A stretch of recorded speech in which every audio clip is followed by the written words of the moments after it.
everybody obviously looks for, and there are a lot of teams in that Western Conference race who are looking for that. I mean, do you look at that as a coach, as a situation where you're competing against other teams for guys and potentially their services? Yeah, I mean, for me, I'll do whatever I can do to help in those situations. Mm-hmm. Obviously, Sam, Troy, Rob, front office guys, they're working. I've always said this, to try to find ways to make the team better.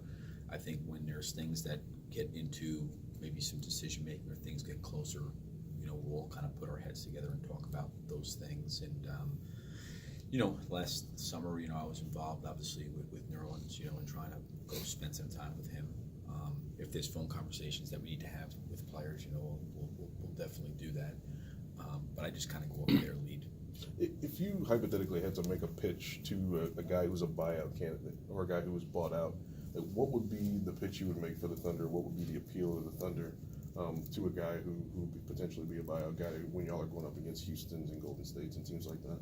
I think it's different because of the player. I think it really has to come down with the player, because a lot of times if some of these players are in buyout situations, it depends on what kind of situation they're looking to go into. Mm-hmm. And I think the one thing about all these guys that may be buyout players is generally they've got a lot of years of experience. They're older. You can cut to the chase. You can have a truthful, open, and honest conversation.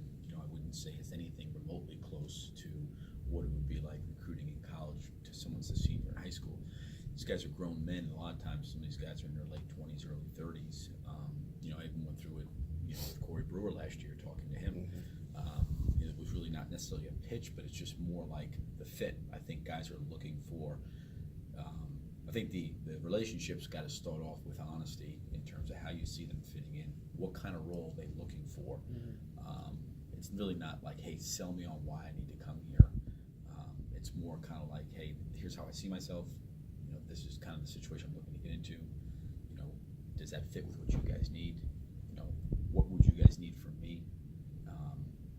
What would the role be? That's generally what you're dealing with, more so than quote unquote a sales pitch. So you would say with Corey in his instance, and again every player is different, but with him, was it more of a fit situation, or how much did the relationship play into that?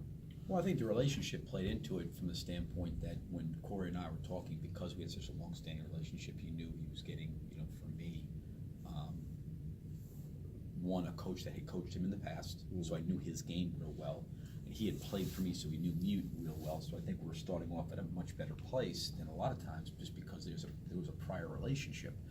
But it still got past that too. Here's our team.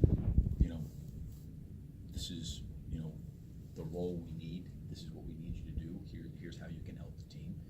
And Corey was on board with that, but it wasn't really necessarily like selling Corey on, hey, here's why you need to come play here. This is why you need to come here. I don't think you're really getting into that.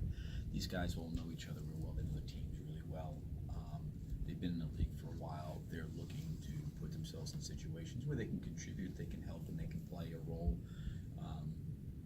Some guys may want to start. Some guys don't mind coming off the bench. I think every player in every situation